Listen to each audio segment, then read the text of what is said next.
Coucou, coucou les amis, j'espère que vous allez bien. Bienvenue dans mon journal, le journal d'un bodybuilder. Je m'appelle Louis Mathieu, j'ai 21 ans et je suis à la fois étudiant et bodybuilder naturel. Et dans ce podcast, je te partage des deux côtés de la même pièce de mon quotidien, à savoir mes études et tout ce qu'il y a autour, révision, organisation, déplacements éventuels, présentation, stress et gestion du stress, mais également mon processus de bodybuilder, mes entraînements, des détails sur le tracking de mes données, voilà un petit peu de tous ces éléments qui cohabitent en même temps avec ces deux identités.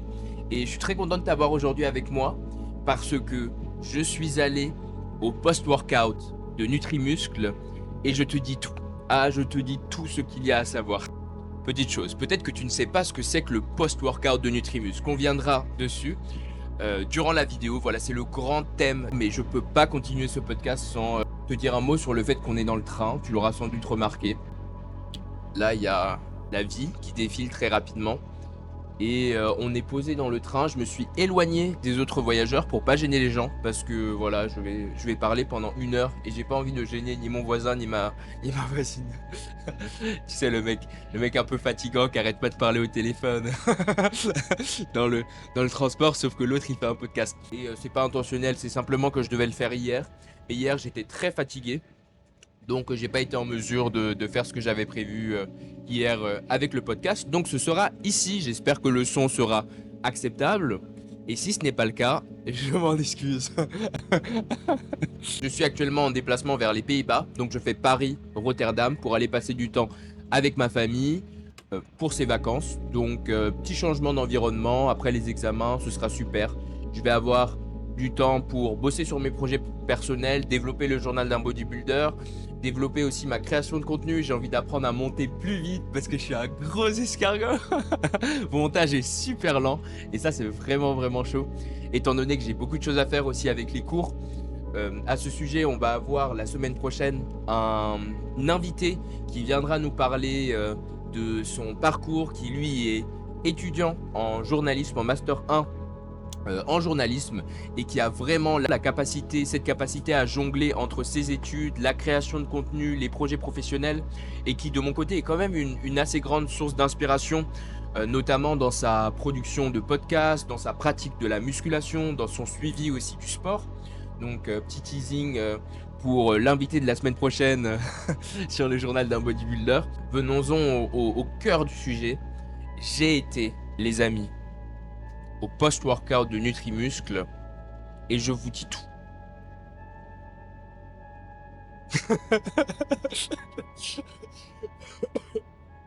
Oh là là, je suis vraiment un enfant. J'ai posé un silence dramatique. Bon bref, je disais, j'ai été au post-workout de Nutrimuscle et c'était super cool.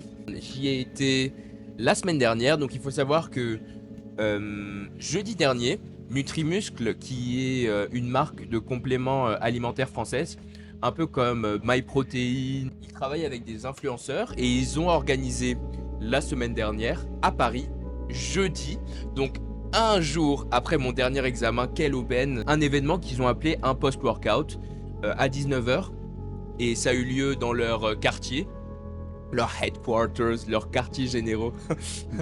Et donc ils ont convié des abonnés qui pouvaient s'inscrire en ligne pour venir assister à une forme de conférence, de discussion avec 3 influenceurs, Saex Felstar, qui est un influenceur fitness, Lucas Guif et Antoine GBZ. Voilà 3 influenceurs fitness que je suis, que je vous recommande de suivre aussi parce qu'ils produisent du contenu super cool si vous aimez la musculation, le bodybuilding, tout ça. Et donc il y avait ce post-workout qui était organisé au locaux Nutrimuscle. Et moi je me suis dit, ça m'a vraiment motivé. C'était un jour après mes examens. Je me suis dit, let's go, je vais y aller, je vais créer du contenu, ce sera super. Juste avant, j'avais pour plan d'aller à Sciences Po, parce que Sciences Po dispose d'un local audiovisuel pour faire du montage. Et voilà, étant donné mes mauvaises capacités en montage, je me suis dit, je vais y aller, je vais me former, je vais apprendre. Ils ont aussi du matériel pour monter sur Mac. Donc voilà, j'avais vraiment envie de faire l'effort, d'aller à Sciences Po, puis de me rendre au post-workout. Et en fait, bon, je vais vous raconter ce qui s'est passé.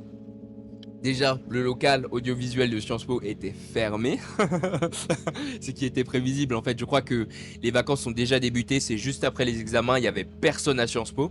Donc j'ai monté simplement sur mon PC, mais ça m'a fait une forme de retraite, retraite psychologique dans une université vide pour monter. C'était assez agréable honnêtement. Il n'y avait pas de distraction, j'étais juste là, petit montage. J'ai mangé mes pommes de terre avec mon jambon recomposé. Il était atroce le jambon. Mais bon, voilà, ça n'aura plus lieu, le jambon de poulet recomposé. Et ensuite, je suis allé au post-workout. Peut-être avant de continuer, pourquoi l'événement s'appelait-il le post-workout? De ce que j'ai compris, c'était simplement pour mettre en place une forme de discussion tranquille, comme le type d'échange qu'on pourrait avoir en post-entraînement quand tu fais une séance avec ton ami. T'as terminé, tu te poses aux petites tables de Basic Fit là, tu sors ton shaker, ta crème de riz, ton riz soufflé, tes céréales et ton lait bien gras. Et tu te poses et tu discutes avec ton pote. Et c'est là que voilà, vous sortez vraiment les meilleurs gemmes, les, les perles de conversation, des choses qui construisent vraiment votre relation de team bro. Et donc voilà, c'est un peu sur ce thème que je pense que l'échange de Nutrimuscle a été construit avec les 3 influenceurs. Et donc, le post-workout était à 19h. J'ai quitté Sciences Po confiant, 18h, marge de manœuvre et tout, pour bien arriver à l'heure. Au final, je suis allé au mauvais endroit. C'était prévisible.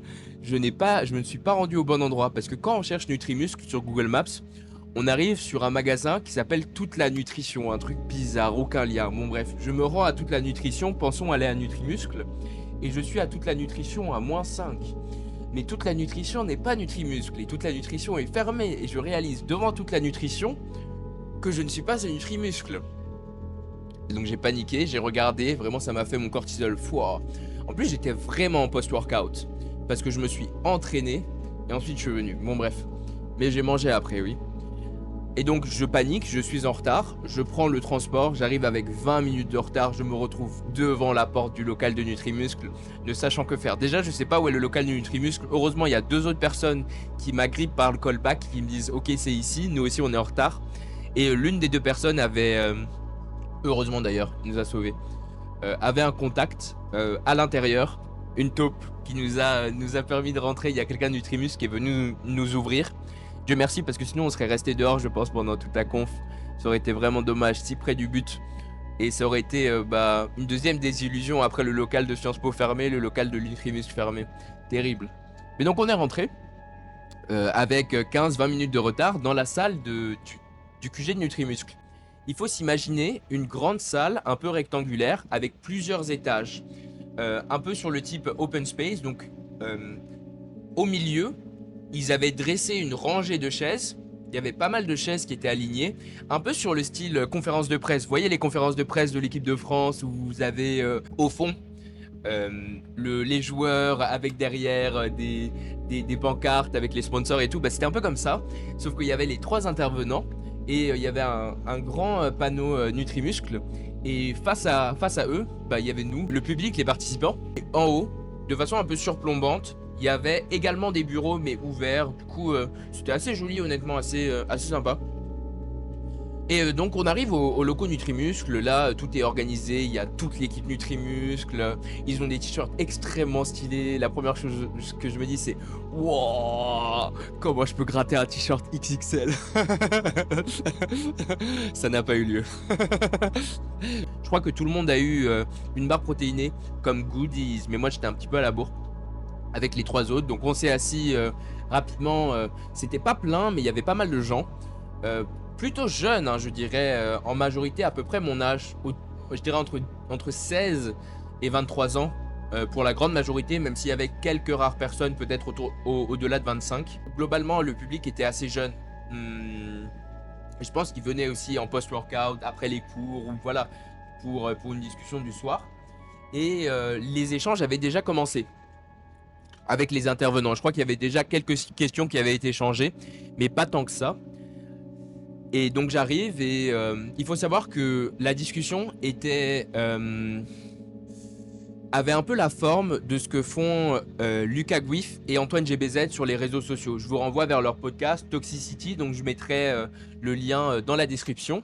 Ils font des échanges très très informels, très très tranquilles, où ils répondent à des questions de leur communauté sur le mode énergie trottoir. Donc là on fait vraiment une séance de vulgarisation. L'énergie trottoir, c'est quand voilà, après un entraînement t'es totalement HS, t'es très fatigué, quand vient le soir ou parfois après certaines séances, en particulier les séances où tu flingues ta chaîne postérieure. Voilà, t'es en énergie trottoir, t'es très fatigué et donc t'as des échanges aussi qui sont décomplexés, où il n'y a plus de retenue, il n'y a plus de formalité. Voilà, t'échanges vraiment avec la personne, t'es honnête avec elle et c'est ça un petit peu pour moi l'énergie trottoir qu'il y avait. Et donc il y avait ce type d'échange sur le fitness, la musculation, et ça tournait beaucoup autour de l'entraînement, de la diète, parce qu'il faut savoir que notamment Guif et GBZ, un peu moins Felstar, mais 2 des 3 influenceurs, ont popularisé l'idée selon laquelle les principes de musculation, de bodybuilding peuvent être appliqués au lifestyle. Tout le monde peut dans sa vie, pour essayer d'améliorer son niveau de vie, essayer de marcher, être actif, avoir une dépense physique, essayer de s'entraîner pour construire du muscle. C'est vraiment cette idée que en bougeant beaucoup, en essayant de traquer aussi, de suivre ses apports caloriques, on peut mettre la pratique de la musculation et en fait le tracking des données que ferait un bodybuilder, bah, tout le monde peut le faire pour essayer de monter son niveau de vie et d'améliorer son niveau de vie. C'est ça un peu la doctrine qui est appliquée. Et donc bah, les échanges étaient vraiment très particuliers. Et je dois avouer que, et peut-être vous l'avez senti déjà dans ce podcast, que quand on n'est pas dedans, ça peut être un peu... Voilà, c'était peut-être un petit peu mon reproche, c'est que moi j'ai les codes de ce genre de discours, mais quand on n'y a pas accès, il peut peut-être y avoir un problème. Et j'ai d'ailleurs entendu une dame de Nutrimuscle qui a dit à à sa collègue en coin, ah c'est super, mais c'est peut-être pas très accessible. Ça m'a trop fait rire. Oui, c'est vrai, peut-être ça montre un petit peu d'accessibilité. C'était très intéressant. Les questions étaient intéressantes. J'aurais peut-être aimé un thème global. Vous voyez, par exemple, qu'on concentre ça sur la nutrition ou sur... Enfin, je sais pas, avoir un angle peut-être un peu plus fermé ou bah, le bodybuilding au service du lifestyle ou quelque chose comme ça. Comme ça, les questions seraient allées toutes dans la même direction. Le problème, c'était parfois il y avait une question notamment sur les chauffeurs routiers qui m'a flagué. Comment, en tant que chauffeur routier, mettre en place des actions au quotidien, un système pour avoir un physique incroyable au regard du mode de vie d'un chauffeur routier qui est quand même très sédentaire, voilà. Et l'incapacité parfois de préparer ses repas, de gérer ça. Et j'ai trouvé que c'était une question très intéressante, hein. J'ai rien contre les chauffeurs routiers, mais peut-être un petit peu spécifique. Ensuite, il y a eu une séance de dédicaces et de photos avec Antoine GBZ et Lucas Guif, Paolo et Ersoviac, qui sont d'autres influenceurs fitness. Ceux qui sont pas vraiment dans le truc, vous êtes en train de nager là. Je balance des blasts comme ça, mais c'était vraiment cool. J'ai pu prendre pas mal de photos. Quand je suis arrivé devant Lucas Guif, vraiment j'ai vu la qualité de la peau, j'ai vu les biceps. Je me suis dit, à tous les coups, il faut faire tomber le pantalon, le t-shirt et puis faire un moche musculaire là. J'ai une forte envie de... C'est lui-même qui dit the urge to get naked après un gros pump, mais là c'était juste avant un gros pump, juste il y avait rien, mais c'était quand même the urge to get naked et hit un moche musculaire. Bon bref, je divague. Mais il a vraiment une qualité de peau incroyable et des très bons bras. C'est pas des blagues. Donc voilà, petite séance photo. Je rencontre aussi des amis, des potes. S'ils passent par là sur le podcast, je les salue. Très très cool de faire des rencontres, des gens qui suivent les vidéos et les podcasts. Et ensuite, il y a un pote d'ailleurs qui veut acheter un pré-workout Nutrimuscle. Et moi je m'incruste bien sûr. N'ayant cependant pas d'argent, je viens en post-workout. Je n'avais rien. Je n'avais rien les amis. Et... bah, je crois que le terminal de paiement Nutrimuscle marchait pas. Donc je suis parvenu à... Enfin je suis parvenu. Nutrimuscle a eu la bonté d'âme de me passer un pré-workout. Phénoménal. C'était trop cool. Vraiment, bah, j'ai testé d'ailleurs le pré-workout Nutrimuscle. Il a vraiment pas bon goût. Mais apparemment il est très bien dosé. Bon, j'ai testé. Je sais pas. Je sais pas quoi vous dire. Moi je suis pas très... Je sais pas si les pré-workouts ont vraiment un effet sur moi, c'est juste la bêta-analyne qui me fait à chaque fois des picotements sur tout le corps, donc il faut faire attention. Donc petite séance photo. En même temps, il y avait des... Ça m'a tué. Parce que pendant tout le truc, on parle de la nécessité de traquer ses calories, de suivre ses macros, de beaucoup marcher. Mais ça a beaucoup tourné autour de la nutrition d'ailleurs. Juste après les échanges, donc quand il y avait les moments un petit peu euh, de photos ou de files d'attente où on discutait un peu entre nous, entre pratiquants et entre spectateurs, Nutrimuscle a sorti la masse de petits fours. Oh, il y avait des petits fours partout. Et moi, ça m'a vraiment fait une dissonance cognitive. Parce qu'on parle comme ça pendant quasiment 1 h 30, 2 heures de principe, de tracking. Après, il y a des petits fours tranquillement. Ça m'a fait bizarre, mais bon, chacun est libre hein, de manger ses petits fours. N'empêche, j'ai vu personne sortir sa balance pour peser ses petits fours. Je dis ça, je dis rien. La vérité, il y avait quand même du Coca Zéro. Et ça, c'était très fort. C'était très très très fort. Donc je suis reparti de ça avec du local de Nutrimuscle assez tard hein, d'ailleurs, avec un petit tote bag et un petit pré-workout. Ah, peut-être ce qui m'a dérangé, même si l'événement lui-même est super, ça a permis de faire se rencontrer IRL toute une niche, une communauté qui a des idées similaires, même si je pense qu'il y a quand même des gens qui gardent une distance critique à la vague là, actuelle de ce que T-Max nommait les steppers, les gens qui marchent beaucoup, qui mangent beaucoup, qui font beaucoup quoi. Et en fait c'est juste un principe qui, je pense, j'en discutais avec Ersoviac, qui disait que ça, il le savait il y a 20 ans, enfin quand il avait 17 ans. Et c'est bien que la France, qui est pas forcément un pays qui est ouvert au culturisme, au bodybuilding, qu'il y ait une partie des jeunes, parce qu'il y avait vraiment des jeunes de 16, 17, 18 ans qui s'approprient ces principes et qui les mettent en place pour améliorer son niveau de vie et pour réussir juste à être plus à l'aise dans leur corps. Je pense que c'est vraiment cool. Enfin, si moi j'avais débuté et j'avais su que la dépense physique, la dépense calorique, par exemple, le fait de marcher, ça pouvait me permettre, à côté de mes entraînements, de juste d'être actif et d'améliorer ma santé cardiovasculaire, d'améliorer mon cardio, je l'aurais fait. Mais j'avoue que quand j'ai commencé, moi c'était la séance, il y avait une séance de 2 heures, et ensuite pendant toute la journée j'étais posé sur le canapé quoi, ou à mon bureau en train de bosser. Donc voilà, c'est une chance d'avoir ces informations à disposition, mais je pense qu'il y a quand même une distance critique à garder vis-à-vis de certaines des idées qui sont popularisées et du discours général. En tout cas, la façon dont je le lis, en mettant les principes du bodybuilding au service de ton lifestyle, de ta vie quotidienne, tu peux améliorer énormément ton niveau de vie. Et pour ça, il faut faire que le fait de marcher beaucoup, le fait de dormir beaucoup, le fait de manger beaucoup, le fait de traquer ses calories, soit au service de ton identité. En gros, il faut l'incorporer dans ton identité. Et je suis d'accord avec ça, je pense que c'est une bonne façon de procéder. Néanmoins, il y a un souci, à mes yeux, dans le fait de le prêcher. C'est-à-dire que c'est vrai que ne pas être en bonne santé, ne pas être actif ou ne pas bouger suffisamment, ça peut avoir un impact délétère. Et ça peut, sur certaines personnes, voilà. Mais après, moi je vis dans la perspective que chacun est libre de faire ce qu'il souhaite. Et que je ne suis personne pour essayer de sauver le fit game, sauver le lifter, Et c'est vrai que la tâche que se sont confiés certains de ces youtubeurs, notamment Antoine Jebsen et Lucas Gouif, est absolument démesurée. Leur ambition, c'est de sauver le lifter français en essayant de lui apprendre non seulement à s'entraîner, mais à côté à mettre son lifestyle au service de ses objectifs. Et c'est super. Lorsqu'on s'adresse à des personnes qui veulent aller dans notre direction et qu'on est dans la niche bodybuilding, musculation, culturisme, même fitness, sport globalement, mais je pense qu'il n'y a pas d'intérêt à se voir comme un prophète et essayer de prêcher des gens qui ne veulent pas peut-être vivre comme ça. Chacun est libre de vivre comme il le souhaite. Et à l'université, par exemple, il y a des milliards de gens qui vivent leur vie, qui sont très heureux.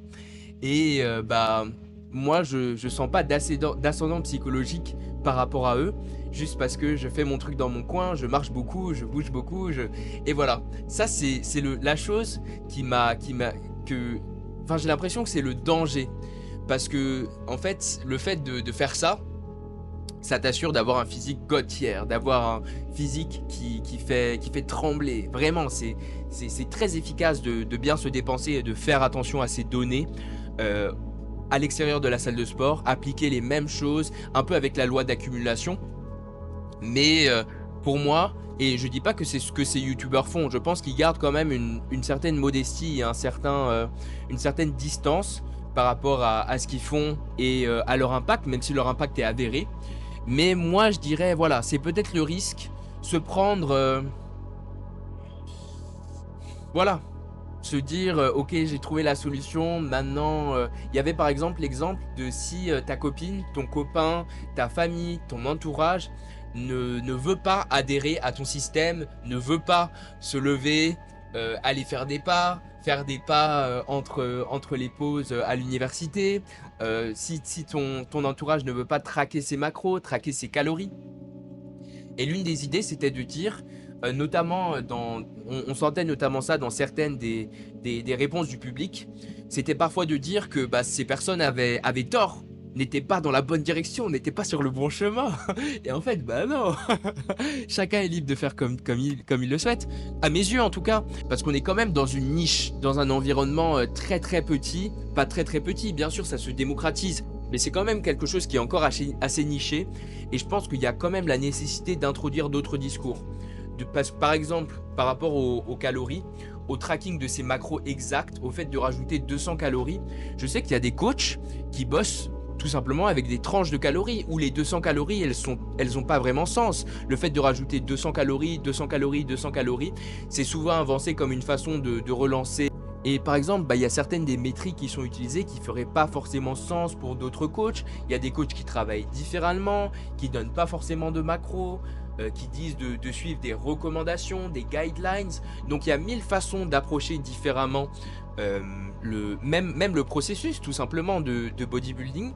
Mais moi ce que je trouve très intéressant, c'est l'application des données et de la façon dont, bref, par exemple, un bodybuilder s'entraîne et vit à des personnes qui ne font pas de bodybuilding compétitif. C'est-à-dire qu'ils font du culte du corps, de la culture physique, mais pas à des fins compétitives. Et ça, je trouve ça hyper intéressant. Parce que pour moi, ça met je sais pas comment vous dire, mais ça met le projecteur totalement sur le processus. Parce que ton objectif, ça devient le processus. Ton objectif, ça devient de t'entraîner, de manger bien, de bouger bien, pour ensuite bien sûr avoir un corps incroyable. Mais ton corps incroyable, c'est le processus. Enfin, je sais pas comment vous dire. Alors que par exemple, un bodybuilder, son objectif, ça va être d'être fort sur scène. Son objectif, ça va être sur scène, d'être le plus gros, d'être le plus beau, d'être le plus sec. Alors que là, il y a un chamboulement du système de valeurs, ou en tout cas, c'est pas le système de valeurs d'un bodybuilder, parce que le bodybuilder, certes en off-saison, il va pas devenir extrêmement gras, extrêmement gros, il va pas prendre 40 kilos, parce que ça n'aurait pas de sens, il perdrait tout le muscle accumulé avec le gras, qu'il perdrait ensuite pour sa phase de sèche. Mais le bodybuilder, il va pas forcément vouloir être tout le temps extrêmement écorché, extrêmement sec. Et là, on a le partage de données, normalement qui était la démocratisation de données, d'idées, de modes de fonctionnement, qui était celle des athlètes en bodybuilding ou d'une niche encore plus nichée, qui s'ouvre à une niche un peu plus lifestyle, un peu plus large. Et donc j'ai posé la question à Lucas Gouif, parce que j'avais envie de savoir pourquoi, pour sa communauté et pour l'influence qu'il avait sur le bodybuilding francophone et plus globalement sur cet aspect un peu nébuleux, un peu lifestyle, développement personnel limite, pourquoi il envoyait les jeunes, son public, davantage vers le fait de faire fissure, c'est-à-dire d'avoir un beau physique au quotidien, d'être à l'aise dans son corps, sans véritable objectif de compétition derrière, sans véritable objectif de monter sur scène. Pourquoi est-ce qu'il n'envoyait pas cette mouvance dans la direction du bodybuilding naturel, pour pousser le bodybuilding naturel en France au sens compétitif, un peu comme certains l'ont fait en Angleterre avec Natural Bodybuilding Worldwide. Et j'avais l'impression qu'avoir un bodybuilder de l'influence de Lucas, qui a aussi beaucoup d'ancienneté, et maintenant qui est accroché à la nouvelle génération et qui a cette facilité à lui parler, avec notamment aussi Antoine GBZ qui était l'un des intervenants et qui parviennent dans des événements comme ça avec Nutrimuscle à avoir des échanges très faciles avec la nouvelle génération. Ils sont aussi avec Saex qui est lui aussi un athlète de la nouvelle gène. D'ailleurs, j'ai pas tant parlé de Saex, mais il prend aussi une direction très très intéressante avec ses projets artistiques. Enfin, le bodybuilding se greffe, la musculation se greffe à plusieurs aspects différents du lifestyle. Et c'est très très intéressant parce que c'est riche, il y a beaucoup de création. Mais moi j'ai la sensation qu'un tel élan pourrait être mis au service aussi de la promotion du bodybuilding naturel. Lucas m'a répondu, et j'ai trouvé sa réponse à la fois intéressante, décevante pour moi, mais c'était intéressant, qu'il voulait les protéger, qu'il voulait pas les envoyer vers le bodybuilding. Ça m'a fait réfléchir, vraiment, peut-être ça vous fera réfléchir, vous voudrez intervenir en commentaire, et là je vous partage vraiment ce que j'ai ressenti quand il m'a dit ça, de la frustration, mais en même temps de la compréhension, parce que c'est pas facile, notamment tout ce qui est volet nutrition, entraînement, le fait de s'entraîner avec moins d'énergie souvent, et le fait qu'une première prep soit parfois plus difficile à encaisser. J'en ai parlé avec Erso, et il a dit que ceux qui veulent faire de la compétition en feront, et c'est vrai. Au moins, je pense que le fait d'avoir Nutrimuscle par exemple, et des athlètes comme ça, des youtubeurs, des créateurs de contenu qui poussent ce type de lifestyle, je pense que ça va donner des pierres, de la matière à certains jeunes pour construire eux-mêmes leur processus et pouvoir, s'ils le souhaitent, après faire le pas suivant et aller dans le bodybuilding et peupler les scènes de France. Vraiment, à mon avis, c'est quand même une chance, c'est quand même une aubaine. Je vais boire un peu d'eau parce que je commence à avoir un peu soif.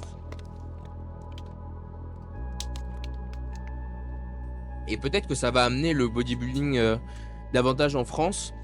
Je suis partiellement d'accord avec ce que Lucas a dit par rapport au TCA, à la création de troubles du comportement alimentaire lorsque la sèche est très poussée et qu'on veut atteindre une condition de compétition, le stress, les investissements financiers aussi, l'investissement social. Malheureusement, parfois privilégier son entraînement égoïstement, sa diète égoïstement, son sommeil égoïstement sur sa famille ou ses proches. Donc je vois ce qu'il dit, c'est pas facile, mais c'est quand même quelque chose qui est extrêmement constructeur et qui peut être extrêmement constructeur dans la vie de quelqu'un. Voilà, qui peut avoir un impact, qui peut permettre à quelqu'un de s'affirmer, de s'épanouir. Et certes, ceux qui veulent le faire, ceux qui veulent monter sur scène, le feront. Et peut-être qu'il y a besoin, dans le bodybuilding français, d'une figure tutélaire, d'un parrain un peu qui porte ça. Donc je sais qu'il y a des gens qui abordent un peu ce sujet et qui sont un peu dans ce créneau. Par exemple Flo, mon ancien coach, qui est lui vraiment dans le bodybuilding francophone et qui entraîne non seulement des athlètes dans une perspective lifestyle de l'amélioration du milieu de vie, du niveau de vie, mais qui entraîne également des compétiteurs qui veulent monter sur scène. Et j'en ai discuté ensuite avec Ersovia, qui est lui aussi un créateur de contenu Nutrimuscle, et lui m'a dit que la France n'était pas prête, et c'est un petit peu vrai hein, dans une certaine mesure. C'est vrai que quand tu es en salle, que tu fais du body, ou même quand tu es dehors, que tu fais du body, on te prend parfois pour un pour un comédien, pour un comique. Quand tu sors ta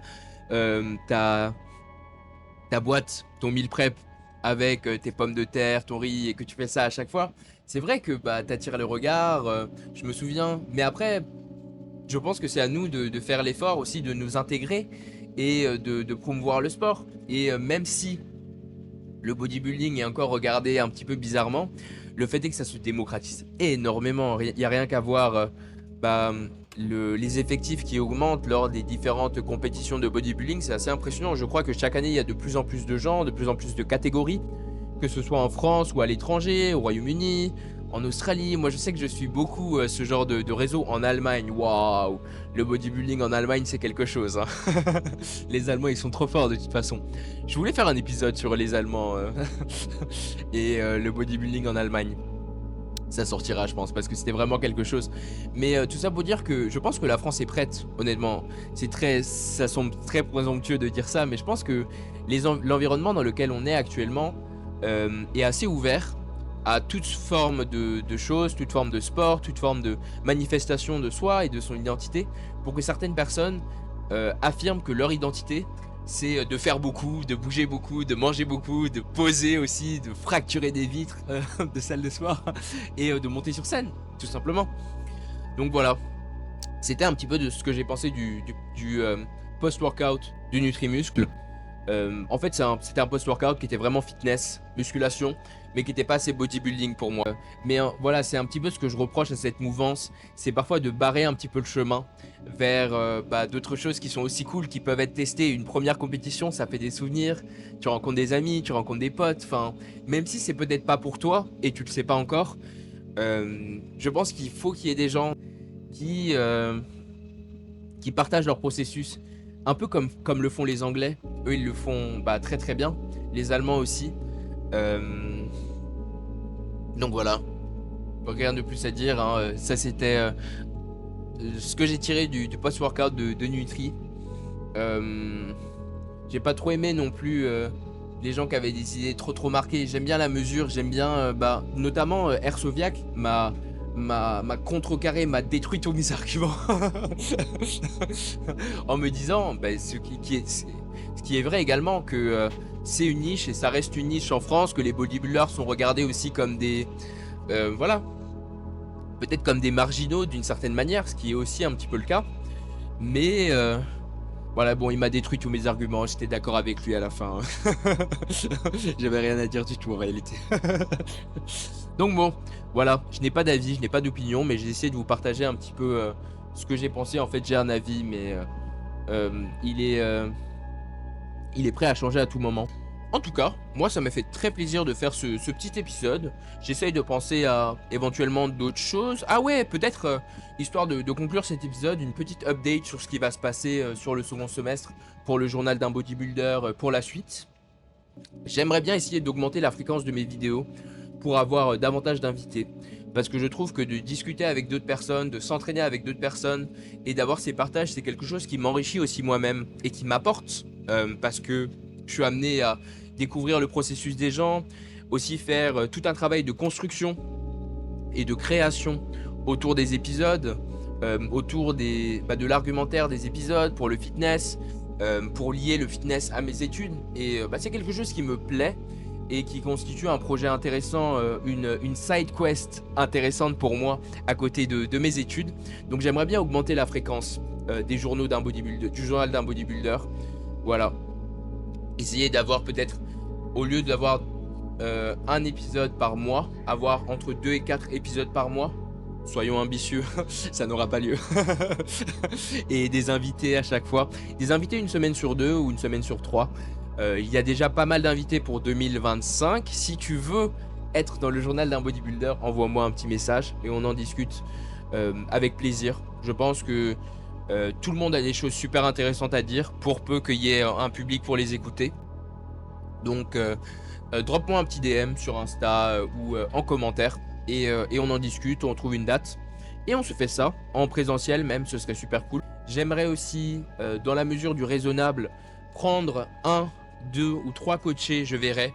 Même pas forcément des coachés, mais plutôt des athlètes avec lesquels je communiquerai, avec lesquels je travaillerai sous forme de suivi personnalisé, mais sans la relation élève-coach, davantage avec une relation athlète, pour introduire peut-être certains athlètes plus musculation qui auraient un intérêt pour le bodybuilding à la pratique. Voilà, essayer de suivre aussi des jeunes, des gens, ce serait vraiment cool. Donc c'est peut-être un projet pour 2025, début 2025, on verra. Je vais aussi en parler avec mon coach, parce que on est les deux dans Train by nous-mêmes, et ce serait un petit peu l'idée que je voudrais mettre en place, une forme de suivi personnalisé où la relation coach-athlète est cassée. parce que c'est une relation coach-élève que j'aime pas trop, qui est assez paternaliste. Et étant donné que j'apprends encore, j'aimerais partager ce que je sais avec quelqu'un, mais aussi voilà, être dans un échange. Donc ce serait l'un des objectifs pour 2025. Et sinon, gros changement au niveau des entraînements, parce qu'en 2025, je vais aller m'entraîner au REM Gym pour certaines de mes séances. Donc je vais prendre un abonnement probablement courant janvier-février. Non, janvier, quand je vais revenir, je prendrai un abonnement et j'irai faire 3 à 4 séances par semaine au REM Gym, et je ferai 1 à 2 séances semaine à Basic Fit, histoire de bénéficier de cet environnement très positif pour l'entraînement, d'excellentes machines, et juste avoir voilà, ce moment privilégié pour m'entraîner, aussi pour créer du contenu, pour être dans mon élément, dans un élément qui me plaît. Au REM, et ça veut dire également aller davantage à Sciences Po pour faire du montage, parce que si je vais au REM, c'est que je suis à Sciences Po avant, étant donné que le REM est plus proche de Sciences Po que de chez moi.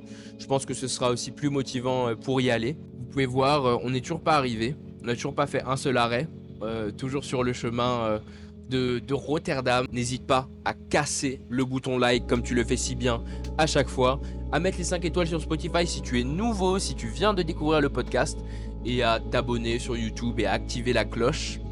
Moi, je te retrouve au plus vite dans le prochain épisode du journal d'un bodybuilder, qui sera probablement avec un invité que je t'ai teasé durant l'épisode, qui viendra nous parler de son parcours universitaire, de son master en journalisme, de sa pratique de la musculation. Bon ouais, merci pour ton visionnage et on se retrouve la semaine prochaine. Il y aura un invité super cool, donc ne rate pas l'épisode. Allez, je te fais des bisous et moi, je vais monter cet épisode directement, il sera prêt, tenez-vous bien, en 2 heures. Allez, bisous.